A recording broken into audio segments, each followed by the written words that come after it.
itu ancaman.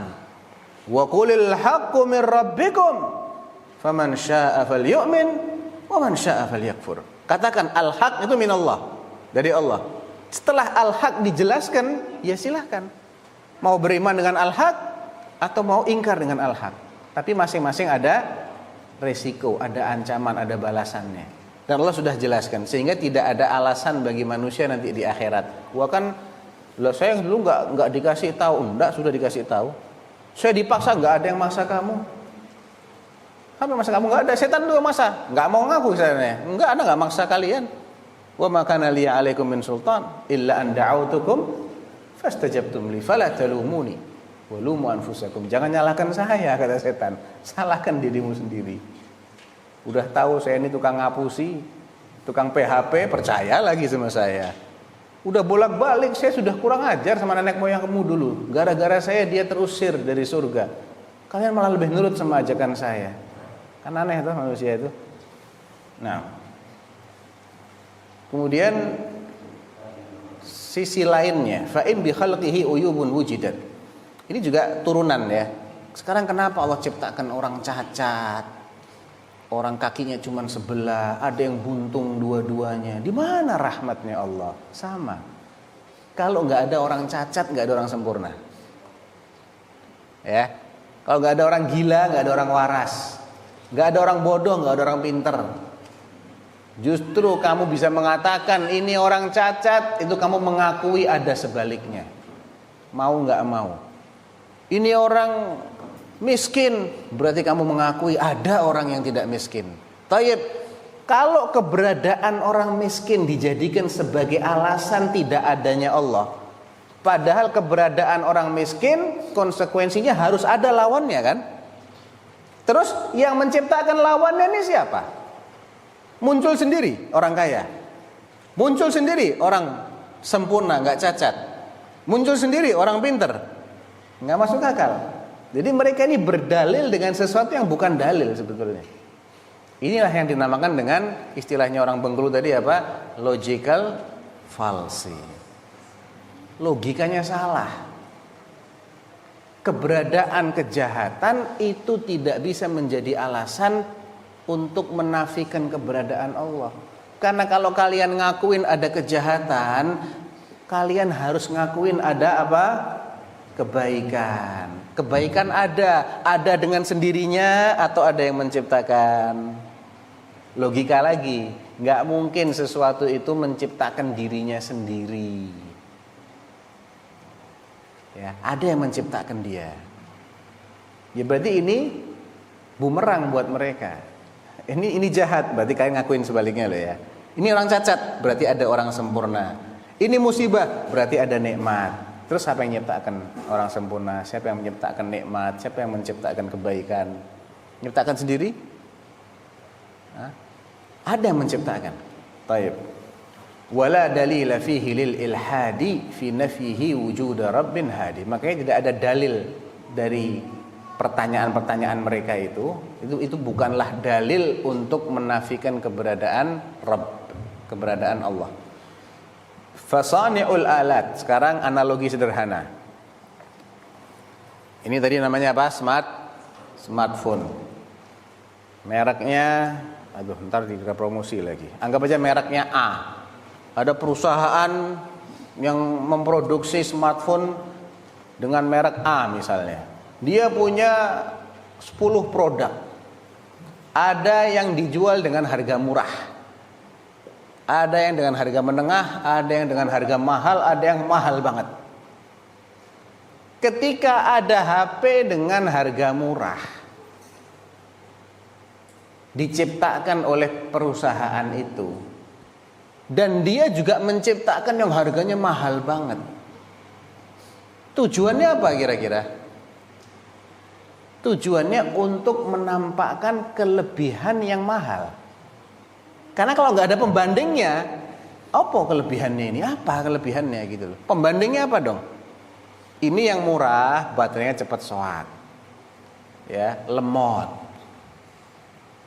sinyalnya jelek, ya, daya tahannya juga buruk. Yang mahal, baterainya kuat, awet, fitur-fiturnya lengkap, bagus kualitasnya. Sengaja diciptakan oleh pabrik yang sama karena dia punya maksud biar kelebihan-kelebihan ini memiliki harga yang layak. Dia bisa main keuntungan di situ. Ada hikmah di balik penciptaan, ini diciptakan lebih rendah, ini diciptakan lebih baik. Demikian juga Allah menciptakan manusia, ada yang sempurna, ada yang biasa, ada yang luar biasa. Jadi keberadaan orang-orang cacat tidak bisa dijadikan alasan untuk menafikan sifat rahmatnya Allah, ataupun sifat maha kuasanya Allah, ataupun sifat maha adilnya Allah. Karena Allah menciptakan orang cacat supaya nikmat Allah berupa sehat itu makin jelas, supaya mereka yang tidak diciptakan cacat itu bisa bersyukur, bisa menyadari nikmat-nikmat ini. Allah menciptakan orang kafir supaya yang beriman itu bersyukur, alhamdulillah ana jadi orang beriman, gak jadi orang kafir. Ya. Jadi ada maslahat besar di balik itu. Fasani'ul alati 'amdan mazaha fa faddala al-ba'dha biqasdin. Dengan sengaja pabrik-pabrik yang menciptakan berbagai macam alat-alat itu dengan sengaja menciptakan grade-nya beda-beda. Sama-sama HP tapi yang ini kualitasnya begini, yang ini lebih sampai yang harganya puluhan juta. Sengaja kan? Padahal sama-sama mereknya A misalnya. Untuk menampakkan kelebihan yang ada pada satu sama lain.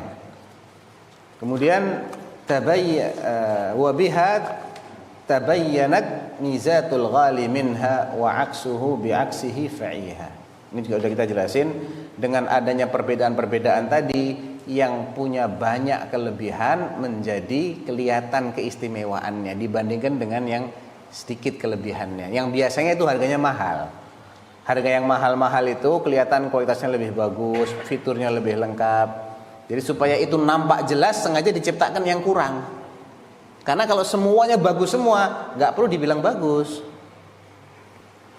Wa in bi syarri mulhidun qad istadal fardud bi khairatil ilahi yanjadil. Ketika ada seorang mulhid, orang ateis yang beralasan dengan adanya kejahatan-kejahatan, kalian balik. Terus kebaikan ini siapa yang ciptakan? Gak mungkin ada kejahatan kecuali ada lawannya. Udah, ini logika sudah ini. Kamu bisa bilang jahat, berarti ada yang gak jahat. Siapa yang buat mereka? Dari mana asalnya? Gak dari mana-mana. Gak bisa gak dari mana-mana. Gak ada kok bisa mengadakan. Udah masuk akal itu. Kontradiksi sama akal. Ya, kita putar-putar aja. Fahahuma bil khulqi yudrakani wal khulqu kana syir'atar rahmani. Antum bisa bilang ini baik, ini tidak baik, itu mesti ada prinsip-prinsip akhlak. Ada naluri mengenal yang baik dengan mengenal yang tidak baik. Itu tidak bisa muncul dengan sendirinya. Itu bukan materi.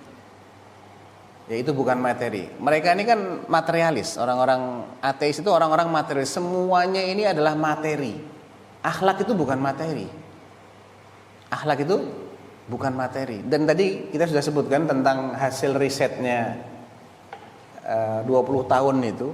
Anak-anak yang dibiarkan tumbuh secara natural, dia akan berusaha untuk mempelajari makna-makna apa yang ada di lingkungannya. Dan kemudian dengan mudah dia akan mengaitkan itu dengan keberadaan Sang Pencipta yang Maha Kuasa, Maha Tahu, Maha Adil, Maha mana. Dan dia akan mudah mengaitkan antara akhlak-akhlak terpuji itu dengan Sang Penguasa. Artinya itu semua sumbernya dari Allah. Itu anak-anak kalau dibiarkan tumbuh normal, dia akan punya kesimpulan seperti itu. Dan itu riset orang kafir yang meriset. Kita udah percaya dari dulu. Cuman itu semakin menguatkan iman kita, ya, dan itu dipublikasikan juga. Taib. Lau kana madatan ka za'mihim falan yumayyiz ad-diddain qattu fa'qilan. Seandainya segala sesuatu itu adalah materi, maka dia nggak bisa membedakan mana baik mana buruk. Materi itu kan tidak punya perasaan. Materi itu punya perasaan? Tidak punya perasaan. Tidak punya apa istilahnya kepekaan, ini baik, ini buruk, itu nggak dimiliki oleh materi, itu adalah bagian dari ilham. Ya, wa nafsin wa ma sawwaha fa'alhamaha fujuraha wa taqwaha. Di surat apa itu? Asy-Syams. Coba dibaca ayat itu. Di ayatnya ayat berapa di suratnya kan pendek. Arti ayatnya aja. Ada 2 ayat, ada juga wahadainahun najdain falaqtahamal aqabah dari fa'alhamaha wa nafsin wa masawwaha, demi jiwa serta penyempurnaan ciptaannya. Jiwa manusia yang diciptakan dengan sempurna. Kemudian maka dia mengilhamkan kepadanya jalan kejahatan dan ketakwaan. Nah, jadi itu ilham dari Allah. Itu ajaran dari Allah. Karena manusia dikasih ilham, manusia jadi bisa membedakan mana baik, mana buruk, mana jahat, mana takwa. Kalau manusia itu cuman materi murni, nggak dikasih itu, dia nggak bisa membedakan apa-apa. Benda mati, berasal dari tidak ada, dia nggak akan punya ilham seperti itu. Itu ilham dari Allah. Ilham itu luar biasa, nggak bisa dinalar. Subhanallah, bayi baru lahir 9 bulan selamanya dia itu asupan nutrisinya melalui apa? Plasenta, ya enggak? Mulutnya enggak fungsi. Napasnya juga lewat oksigen yang mengalir ke badannya dia melalui plasenta. Dia belum bisa napas, wong isinya cairan ketuban, tersedak dia mati kalau napas dalam perut. Begitu itu diputus jalur rezekinya sama Allah, Allah buka yang lain. Mulutnya fungsi, paru-paru napas. Tadinya jalur makannya cuma 1, sekarang ada lebih dari 1. Ya, dia bisa makan lewat mulutnya, bisa lewat hidungnya dia bernapas. Terus ketika lahir itu, subhanallah, kalau digendong, otomatis dia akan cari punting ibunya. Ya. Itu ilham dari Allah. Allah kasih ilham. Nggak mungkin dia dengan sendirinya tanpa ada yang ngarahkan. Pasti ada yang ngarahkan. Cuma mereka ingkar aja, nggak percaya ada yang ngarahkan. Jadi gengsi mereka untuk mengakui. Itu sesuatu yang nggak bisa ditolak kecuali karena hawa nafsu yang berbicara. Wa nafsin wa ma sawwaha fa'alhamaha fujuraha wa taqwaha. Di ayat yang lain wahadainahun najdain. Di surat apa itu? Coba dibaca.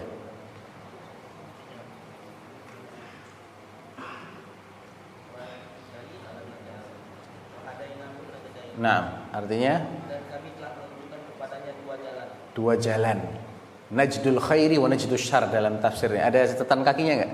Kebajikan dan kejahatan. Kami nunjukkan kepada. Jadi itu dari Allah sumbernya. Enggak bisa dia tahu dengan sendirinya.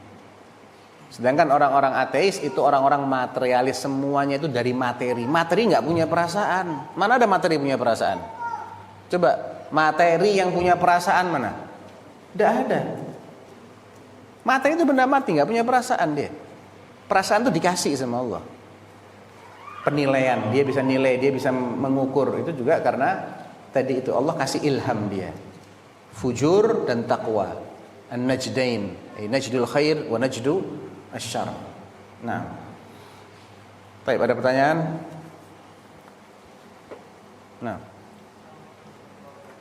Assalamualaikum.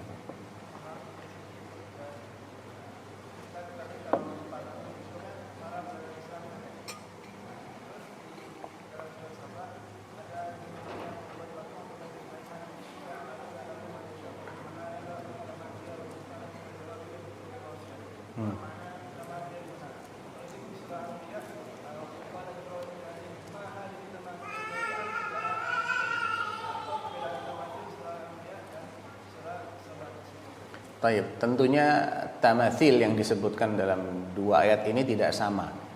Karena sesuatu itu kadang namanya sama, tapi masing-masing punya perbedaan yang membedakan hukumnya. Timthal itu syai'un yumathilu syai'an. Namanya timthal. Sesuatu yang memiliki keserupaan dengan lainnya, replika. Ya, replika itu bisa sesuatu yang diperbolehkan, bisa sesuatu yang dilarang. Ya, namanya secara bahasa timsal. Hadza syai' yumathil syai'an akhar.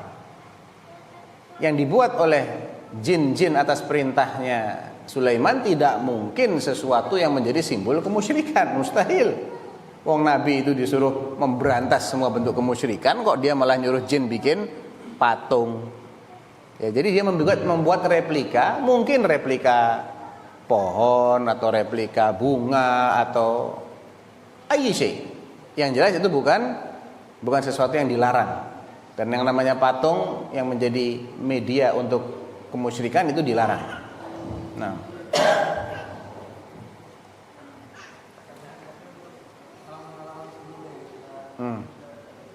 ya.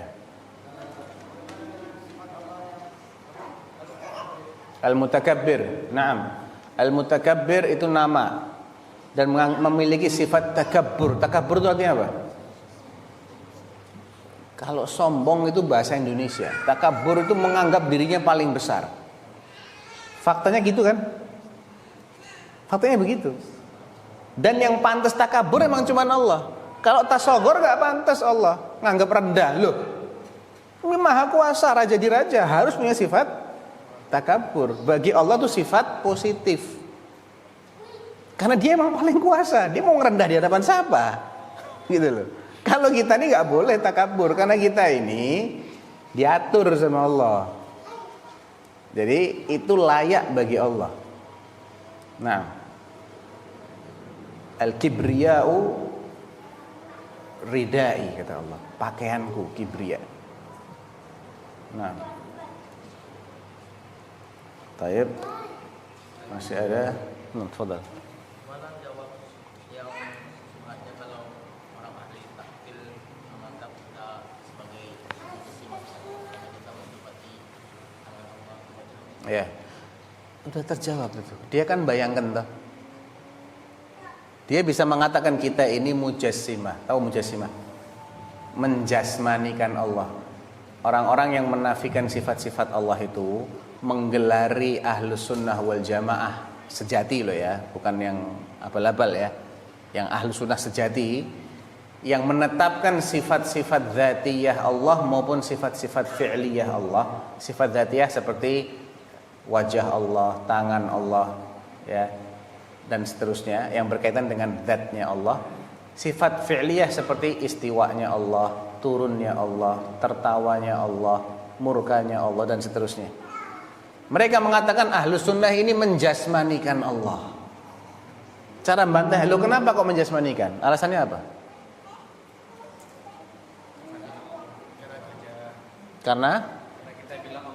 Karena kita bilang Allah punya wajah. Taib. Terus pertanyaannya, Allah punya zat enggak?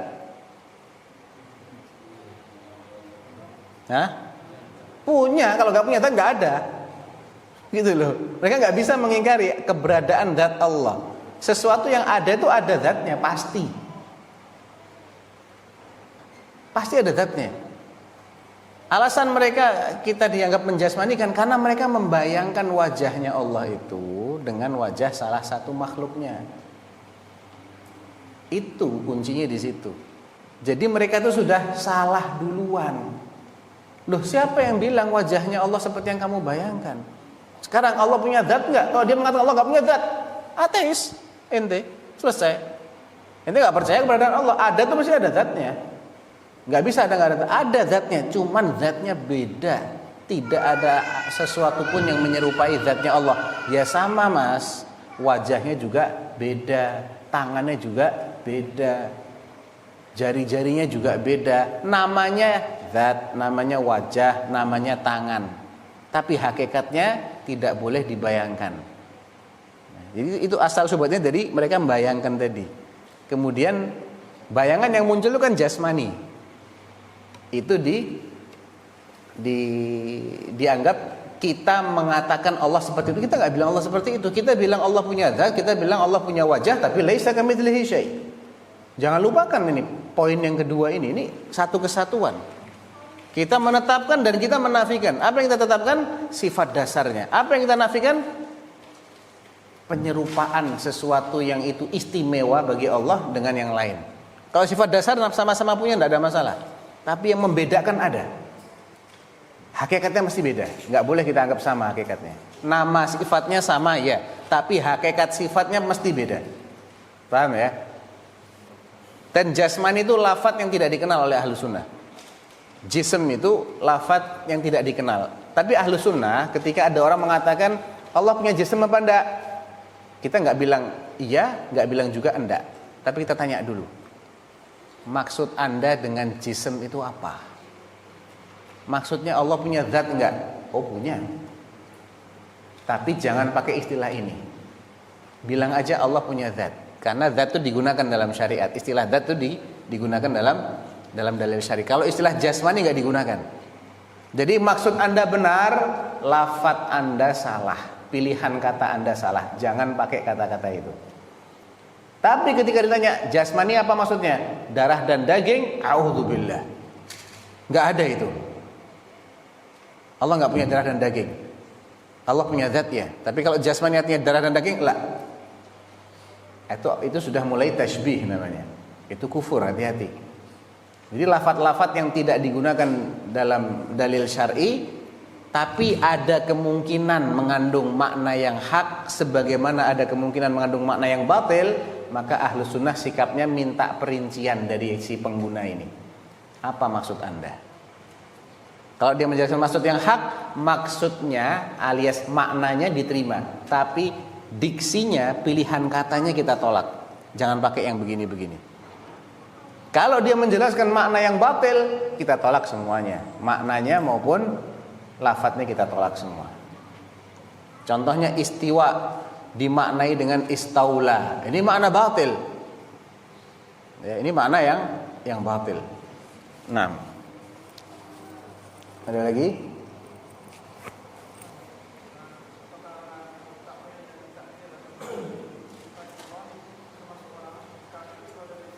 Anda sudah jelaskan bahwa ada perbedaan antara ta'til dengan tashbih di satu sisi, dengan ta'wil dan takyif di sisi yang lain.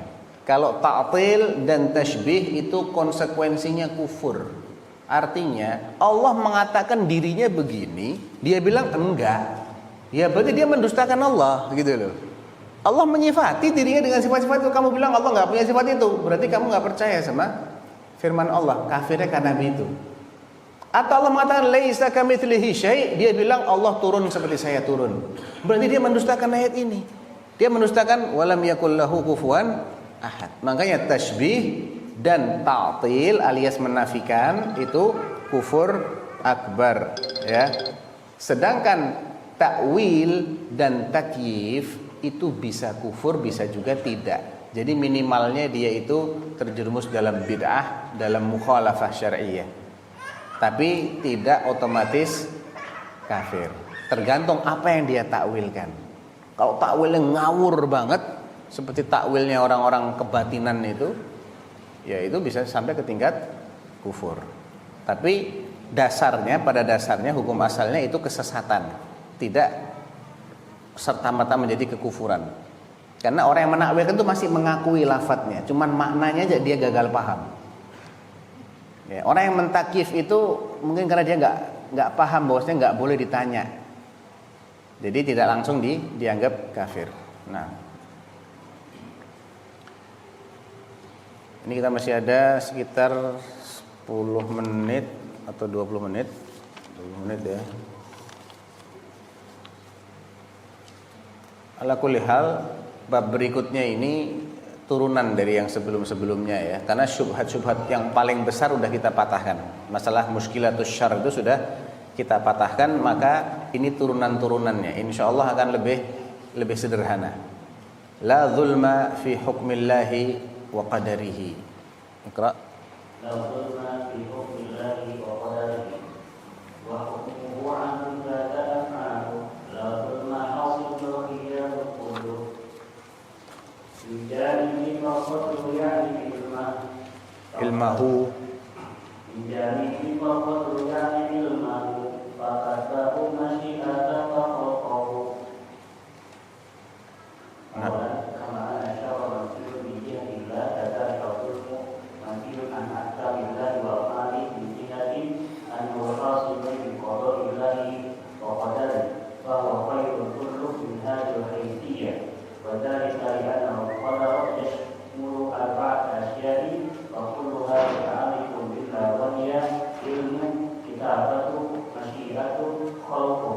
Nah, ini sekarang terkait dengan pembahasan tentang al-qadha wal qadar. Karena banyak celah yang orang-orang ateis itu menyusup melaluinya dalam bab ini. Ya. Kalau kita gagal paham, bisa terkena syubhat mereka. Jadi pembahasan mengenai al-qadha wal qadar itu pembahasan yang penting sekali. Ini benteng yang perlu kita pertahanan dan kita harus tahu kunci-kuncinya di mana. Taib. Di antara syubhatnya mereka itu adalah menilai bahwa ada kezoliman pada sebagian takdir Allah. Seperti menakdirkan si fulan terlahir sebagai orang dengan berbagai macam penyakit, atau menakdirkan fulan minan nas menjadi ahlul jannah sedangkan yang lain menjadi ahlun nar. Itu dicap sebagai bentuk kezoliman. Sehingga berangkat dari sini berarti nggak benar kalau Allah itu mengatakan dirinya itu wala yadhlimu rabbuka ahada. Ini buktinya kezoliman ada. Paling tidak kan kezoliman itu terjadi atas kehendak Allah. Jadi mereka masuk dari sisi ini. Ketetapan-ketetapan Allah itu kan mengandung kezoliman. Nah, itu mukaddimah mereka begitu. Sehingga Tuhan yang kalian klaim tidak berbuat zalim itu nggak benar itu. Buktinya ini ada kezoliman banyak dalam hal-hal ini. Dalam keputusan-keputusan Allah. Tayyib. Bagaimana kita menjawab? Yaqulun nazim wa hukmuhu adlun kadza af'aluh. Hukum Allah itu adil. Dan semua perbuatan Allah juga adil. La dzulma hasil bal khiyarun kullu. Tidak ada kezaliman pada hukum atau ketetapan Allah dan tidak ada kezaliman pada perbuatan Allah. Tapi semuanya baik. Dari sisi mana?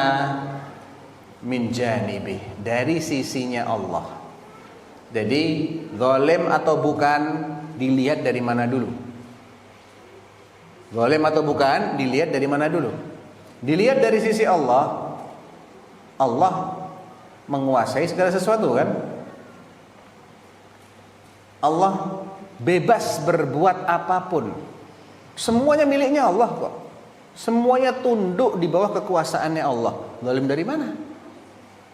Zalim dari mana? Kalaulah saya yang punya, ini HP saya, mau saya rusak, zalim dari mana? Punya saya kok. Kalau HP-nya orang lain tak rusak itu zalim. Ya. HP saya.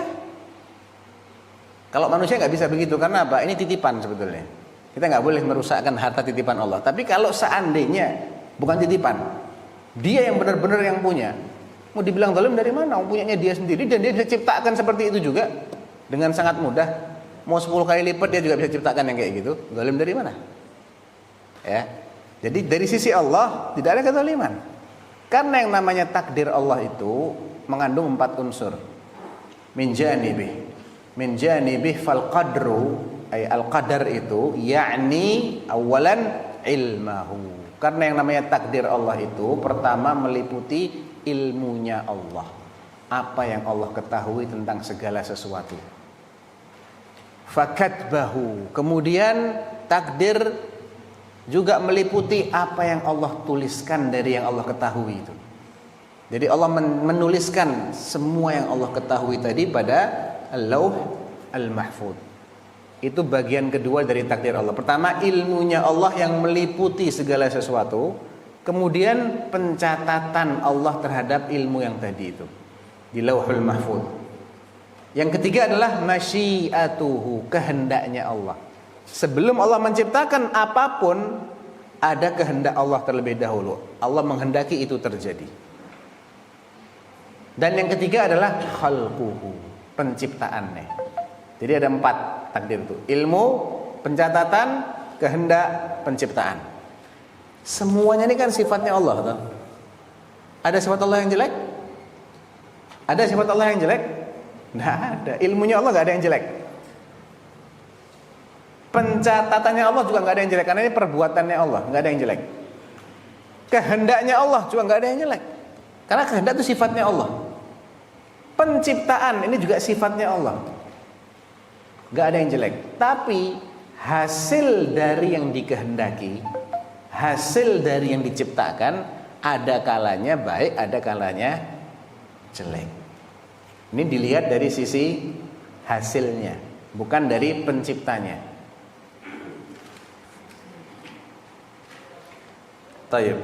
Fahadhil arba'ah ay al-ilm wal kitabah wal masyiah wal khalq. Ilmu, pencatatan, kehendak dan penciptaan, ini semuanya adalah sifat-sifat Allah yang itu tidak memiliki nilai negatif sama sekali, nggak ada celahnya sama sekali. Ya, nggak ada kezoliman pada sifat Allah. Sifat ilmu zolimnya di mana? Nggak ada. Sifat menulis, mencatat, nggak ada zolimnya. Menghendaki, nggak ada zolimnya. Menciptakan, nggak ada zolimnya. Tapi hasilnya itu ada pembahasan lain nanti. Ini dari sisi yang berbeda. Ya. وَذَلِكَ لِأَنَّ هَذِهِ الصِّفَاتِ لَا تَنْفَكُّ عَنِ اللَّهِ فَوَصْفُهَا بِالظُّلْمِ وَصْفُهُ بِهِ لِزَامًا. Kalau dikatakan ilmunya Allah ini zalim, berarti Allahnya zalim. Kalau dikatakan kehendaknya Allah itu zalim, berarti Allahnya zalim, karena kehendak enggak pisah dari Allah, ilmu enggak pisah dari Allah. Tayyib. Yang ketiga, wa kulluha sifatu rabbina fala wajha li wasfiha bidzulmin fa'qila. Wadz-dzulmu, nah sekarang zalim itu apa sih sebetulnya? Anda mengatakan ini takdir yang mengandung kezoliman. Lah kezoliman itu apa? Hakikatnya apa? Kita harus sepakat dulu hakikat kezoliman ini apa. Kita sepakati dulu, baru kita diskusikan benar Allah itu zalim. Nah, az-zulmu itu definisinya satu, wadz-zulmu wad'u syai'i ghaira mawdi'i. Menempatkan sesuatu tidak pada tempatnya. Itu makna dari kezaliman. Makna yang pertama. Makna yang kedua, tasarruf bila idzn. Mengotak-atik yang bukan miliknya tanpa izin pemiliknya. Mengotak-atik, ngapak-ngapakkan, menggunakan, menghancurkan, atau pokoknya mengotak-atik sesuatu yang bukan miliknya dia tanpa ada izin dari si pemilik. Itu kezaliman juga. Terus kita lihat sekarang, apakah definisi kezaliman itu berlaku pada Allah? Mau pakai definisi pertama maupun yang kedua, kita akan lihat berlaku enggak kepada Allah. Menempatkan sesuatu tidak pada tempatnya. Contohnya apa? Kenapa ini orang dilahirkan oleh orang tua yang kafir? Pertanyaan semalam ya. Betul ya, semalam ya. Kalau ya kita kan alhamdulillah nih orang tua kita muslim, akhirnya kita kenal Islam. Bagaimana dengan mereka yang terlahir dari kedua orang tua yang kafir, akhirnya nggak kenal Islam, akhirnya mati kafir? Taib. Apakah Allah Subhanahu wa taala memasukkan orang ini ke dalam neraka hanya karena dia dilahirkan oleh kedua orang tua yang kafir? Jawabannya apa? Apakah gara-gara itu dimasukkan ke neraka? Ataukah karena memang dia tetap bertahan dalam kekafirannya sampai mati? Karena apa? Karena yang kedua toh. Kalau dia matinya kecil, kita nggak tahu masuk surga atau masuk neraka, nggak tahu kita. Dan secara syar'i kita nggak bisa memastikan. Anak di bawah umur belum balik memang diperlakukan seperti perlakuan kepada kedua orang tuanya. Orang tuanya muslim, perlakukan dia sebagai muslim. Orang tuanya non muslim, perlakukan dia sebagai non. Tapi kita nggak mengatakan dia masuk neraka, enggak. Ahlus sunnah nggak bilang begitu. Tapi kalau dia sudah balik, berarti kan sudah mukallaf, sudah aqil, akalnya sudah jalan. Berpuluh-puluh tahun kemudian tetap dia ngikutin agamanya orang tua, nggak mau mikir, nggak mau mencari bukti kebenaran. Akhirnya dia mati tetap bertahan dengan kekafirannya. Zalimnya di mana? Kalau Allah siksa dia. Kalau Allah cabut nikmat akalnya, Allah butakan dia, Allah tulikan dia, terus diazab, itu baru zalim. Karena nggak ada orang kayak gitu. Nggak ada orang yang ditulikan oleh Allah, dibutakan di dunia ini dan dicabut nikmat akalnya, kemudian disiksa di akhirat, nggak ada. Itu ghairu mukallaf. Yang ada itu adalah orang-orang yang mukallaf ini, yang terkena konsekuensi hukum. Mukallaf itu balighun aqilun, Dan dia mukhtar, dia milih sendiri, nggak dipaksa. Kalau dipaksa, ya, illa man ukriha wa qalbuhu mutmainnun billah, nggak akan diadab sama Allah. Dia sengaja milih atas kesadarannya dan tidak mau memikirkan lebih lanjut apakah pilihan ini hak ataukah batil. Itu yang akan dihukum oleh Allah. Jadi ketika Allah menghukum orang yang mati tetap dalam kekafirannya, itu sebetulnya adalah hukuman yang pas, tidak ada kezaliman. Taib, kalau dimasukkan neraka semua, hatta semua orang yang soleh dimasukkan ke neraka, nggak zalim juga. Dan Nabi mengatakan begitu. Ya, dalam hadis yang diriwayatkan oleh Abdullah bin Fairuz ad-Dailami, hadisnya agak panjang.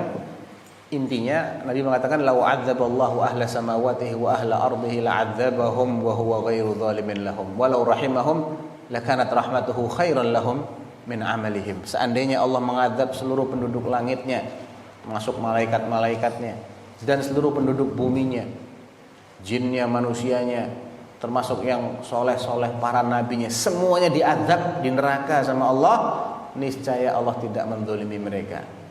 Pertanyaannya, kok bisa Allah nggak zalim? Kenapa enggak? Sekarang manusia ini punya utang nikmat nggak sama Allah? Banyak utangnya, dan dia tidak akan pernah bisa menunaikan syukur nikmatnya, ya enggak? Mau dia bersyukur dengan cara apapun, utangnya pasti akan tetap ada, karena dia tidak tahu seberapa banyak nikmat Allah yang dia harus syukuri. Itu yang pertama. Yang kedua, ketika dia mau bersyukur, dia butuh nikmat baru. Seandainya Allah azab dia di neraka, pantas nggak? Oh, dia utang nikmat kok, masih banyak nikmat Allah yang belum dia syukuri, pantas dia masuk neraka. Paham ya? Tapi Allah nggak masukkan dia ke dalam neraka. Allah cuma minta dia beriman dan bersyukur semampunya. Dan Allah membalas dengan pahala 10 kali lipat minimal. Itu yang terjadi kan. Jadi manusia ini tidak ada yang diperlakukan oleh Allah kecuali dengan salah satu dari dua perlakuan. Imma diperlakukan dengan keadilannya, atau diperlakukan dengan kasih sayangnya. Semua orang yang masuk neraka itu orang yang mendapatkan keadilan Allah. Semua orang yang masuk surga dikeluarkan dari neraka itu orang yang mendapatkan kasih sayang Allah. Jadi nggak ada orang dizolimi, nggak ada ceritanya dizolimi. Itu adil. Tayyib ya Ustaz, kan dia kafirnya cuma seumur hidupnya dia. Ini syubhat lain, ini syubhat turunan. Kenapa disiksa di neraka selama-lamanya? Itu misalnya fulan umurnya 63 tahun mati kafir, kenapa nggak masuk nerakanya 63 tahun aja? Kenapa kok khalidina fiha abada? Mana letak keadilannya Allah? Nah, ada yang bisa jawab? Pertama, itu zalim nggak? Nggak zalim. Terus kalau nggak zalim, adilnya di mana? Adilnya adalah karena orang kafir ini dia tidak pernah mau beriman, tidak pernah berniat untuk beriman. Terbukti dari sampai detik terakhir dia tetap kafir. Jadi hukuman itu berdasarkan niatnya dia yang tidak pernah mau beriman. Sebagaimana seorang muslim, orang yang beramal soleh di dunia, ketika dimasukkan ke dalam jannah nggak dibatasi juga sepanjang umurnya. Oh, umurnya cuma 50 tahun, masuk jannah nggak 50 tahun, nggak ada. Selamanya. Itu juga gara-gara niatnya. Karena seorang mukmin, seorang muslim itu dia sudah bertekad akan terus beribadah kepada Allah. Wa'bud rabbaka hatta ya'tiyakal yaqin. Karena Allah punya aturan, kita ini tidak hidup selamanya, ya sudah. Berarti kita hanya wajib beribadah sampai kita mati. Jadi niat dia ini, kalau dia dikasih umur 1000 tahun, dia akan berniat anak akan ibadah 1000 tahun, ya Allah. 10.000 tahun, iya karena Allah punya ketentuan nggak akan selama-lamanya di dunia. Ya sudah, dia terikat dengan kontraknya dia di dunia, sehingga dia diberi pahala masuk jannah selama-lamanya itu berangkat dari niatnya dia. Sebagaimana orang kafir dimasukkan neraka selama-lamanya, juga berangkat dari niatnya dia yang tidak pernah mau beriman, dan itu terbukti sampai akhir hayat dia tidak padahal dia sudah dikasih tahu, kamu itu terbatas di dunia ini. Orang mati itu tiba-tiba, nggak ada orang yang tahu dia punya umur berapa kan? Kita semua tahu, kita nggak tahu umur kita ini berapa. Artinya kalau dia mau mikir, harusnya dia segera beriman. Jangan sampai kesempatan ini habis. Berhubung dia juga nggak mau beriman sampai mati, berarti memang tidak ada niat untuk beriman, alias dia niatnya mau kafir selamanya. Dari niatnya ini dia dimasukkan neraka selamanya. Zalim? Enggak. Adil. Ya, adil itu. Baik. Nah, jadi tidak ada kezaliman dari kedua definisi tadi. Definisi yang kedua, mengotak-ngatik sesuatu yang bukan miliknya tanpa izin pemiliknya. Semuanya milik Allah.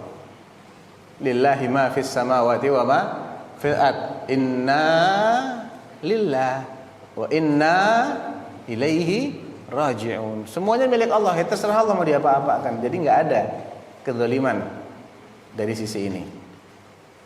Wa in ta'uddu ni'matal ilahi lan tuhsuha kathratan fasyukruha idzan mumtani'un dauman 'alal ibadi fahum bidza ahaqqu bil wa'idi. Dan kalau engkau berusaha menghitung-hitung nikmat Allah, engkau tidak akan mampu mengetahui bilangannya. Sehingga untuk mensyukuri nikmat Allah itu sesuatu yang mustahil. Mensyukuri semuanya ya, itu mustahil. Sampai kapanpun mustahil ada hamba Allah yang bisa mensyukuri semua nikmat Allah. Sehingga kalau dia itu dianggap belum lunas syukur nikmatnya, kamu ini masih kufur nikmat, pantas nggak diazab oleh Allah? Pantas. Jadi lebih pantasnya itu diazab manusia. Cuman karena kasih sayang Allah, Allah tidak mengadab kita. Kemudian ta'dzibuhu ibadahu, iqra. Ta'dzibuhu wa ibadahu bi adlihi qaluhum dinana bi fadlihi tasbihil ada al-ikrami tafiruhu jarin 'ala al-anami fa in qada'an rahim qamu fa hum yassarun ayyamu wa in ya'si fa kadhalik ma zawa an hudahu illa halik. Iqra al-hasyah. فإن نعم الله على العباد لا تعد ولا تحصى كثرة وقد عجز العباد عن إحصائها فكان عجزهم عن شكرها من باب أولى فبالتالي كل العباد إنسهم وجنهم وملائكتهم لم يؤدوا شكر الله وهم بذلك يستحقون العذاب ولو أدخلهم الله في النار لكان هذا من ضرب الشيء في موضعه ثم إن شكرهم لله لا يتم إلا مع إحداث نعم جديدة فتوفيق الله لعباده بعدله وإقباله على خير الحياة مع العافية وتمكين العبادة كلها من نعم الله التي تحتاج إلى شكر جديد. Ahsan, ini sudah kita bahas tadi ya. Lanjut. Faman عذبه الله في النار فإنه كان بعدله وما الله بظلام للعبيد. وأما من أدخله الله الجنة فإنه كان بفضله ورحمته وكان رحمته خيرا له من عمله أن أحكام الله وأفعاله دائرة بين الأجر والفضل ولا ظلم فيها البتة. Jadi orang yang dimasukkan ke dalam neraka oleh Allah itu atas keadilannya. Sedangkan yang masuk surga bukan karena keadilan. Karena kalau adil nggak ada yang masuk surga tadi ya. Adil itu pasnya orang ini masuk neraka karena dia masih punya utang sama Allah. Utang yang tidak mungkin terbayar. Statusnya dia itu masih kufur nikmat, belum syukur nikmat. Tapi kalau dia masuk jannah, itu karena kasih sayangnya Allah, bukan karena keadilan Allah. Karena pertama, Allah tidak menuntut dia untuk melunasi semua nikmat-nikmat Allah. Kasih sayang kan? Kasih sayang. Orang punya utang 1 miliar cuman suruh bayar 1.000 perak. Adil? Bukan adil, itu baik banget. Dia cuma nagih, sudah 1.000 perak aja enggak apa deh. Jangan bayar 1 M, kamu nggak akan sanggup bayar 1 M. Kalau saya nuntutin 1 M, kamu bakal masuk penjara ini, nggak akan bebas. Sudah, saya nuntut cuma 1.000 perak, bayarkan 1.000 perak. Sudah begitu, bayaran 1.000 perak ini sebenarnya nggak ada artinya, nggak ada artinya. Tapi diganjar dengan minimal 10 kali lipat kan. Amal soleh itu kan bukan 1:1. Man jaa bil hasanati falahu asyru amsalha. Wa man jaa bis sayyi'ati fala yujza illa mithlaha. Siapa yang mengamalkan suatu kebaikan, Allah akan balas dengan 10 kali. 10 kali yang setara dengannya. Siapa yang mengamalkan dosa, dibalas 1. Jadi kalau 1 dibalas 10, adil atau kasih sayang? Kasih sayang. Dan dimasukkan ke dalam jannah. Yang di sana itu jannah itu jauh lebih baik daripada amal ibadah kita. Ya enggak?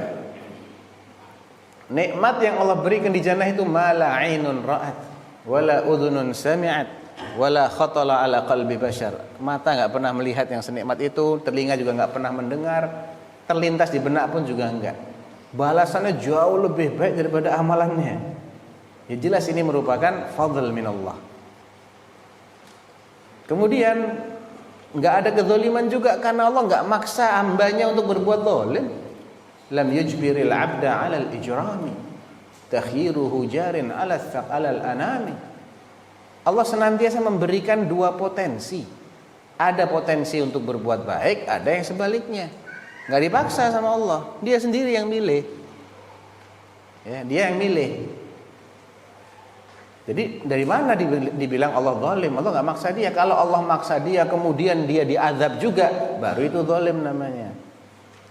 Nah, fa in bi ta'atir rahimi qamu, lanjut coba ta'liqatnya. Rabi'an, faman qama bi ta'atillahi fa innahu yassara li yakuna min ahli sa'adah wa hadha yaqtadi minhu syukru wa istiqamatu 'alayhi. Faman qama bi ma'siyatillahi fa innahu yassara ila 'asi wa hadha yaqtadi minhu al-hadr wa at-tawbah minhu.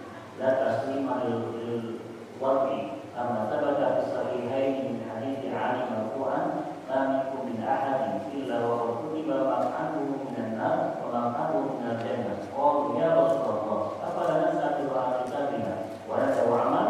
Qala i'malu fa kullun yassaru lima khuliqa.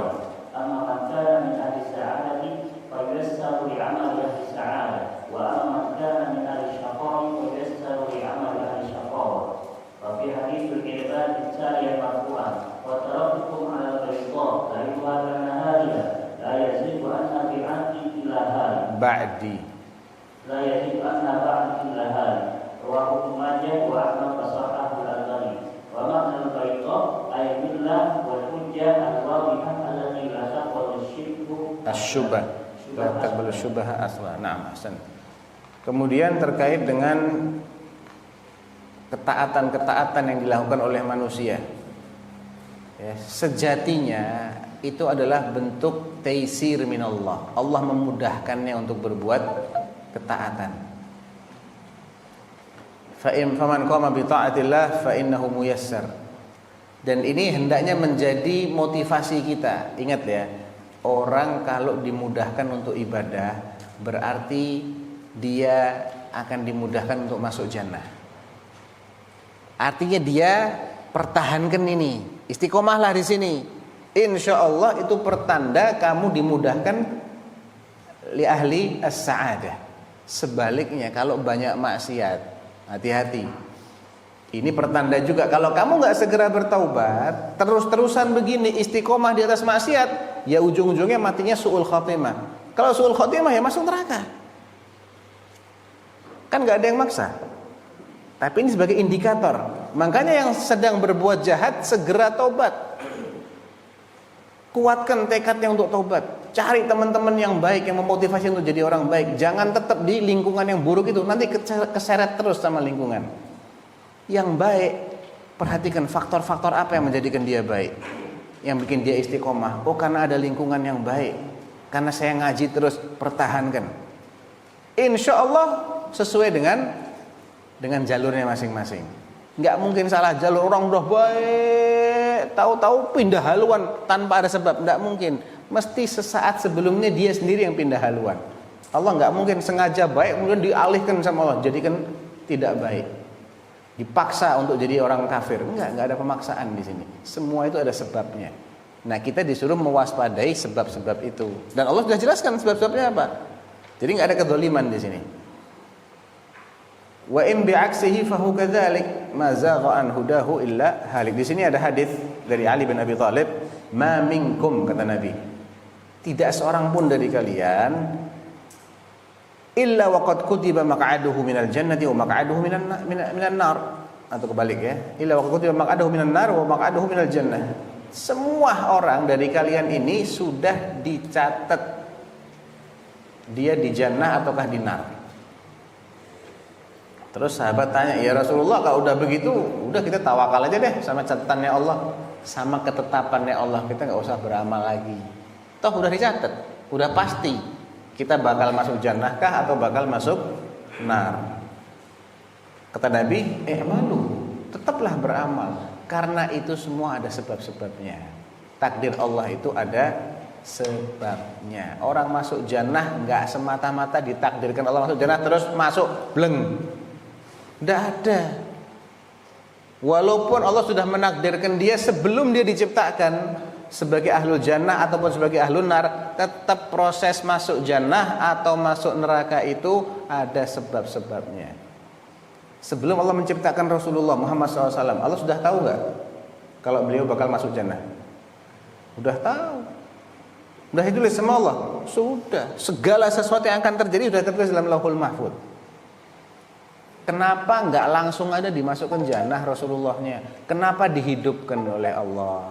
Dari mulai kecil, jadi anak yatim, ditinggal ibunya yatim piatu, diasuh kakeknya, diasuh pamannya, 40 tahun diangkat jadi nabi, harus berhadapan dengan bangsanya, kaumnya sendiri didusta-dustakan, difitnah, diperangi, terluka. Kok dibiarkan capek dulu nih Rasulnya? Padahal ujung-ujungnya udah masuk jannah aja langsung kan enak. Nggak ada, itu mekanismenya bukan begitu. Allah juga sudah tahu sebelum menciptakan orang yang namanya Fir'aun atau Abu Lahab atau Abu Jahal. Allah sudah tahu sebelum diciptakan dia ini bakal masuk neraka nanti.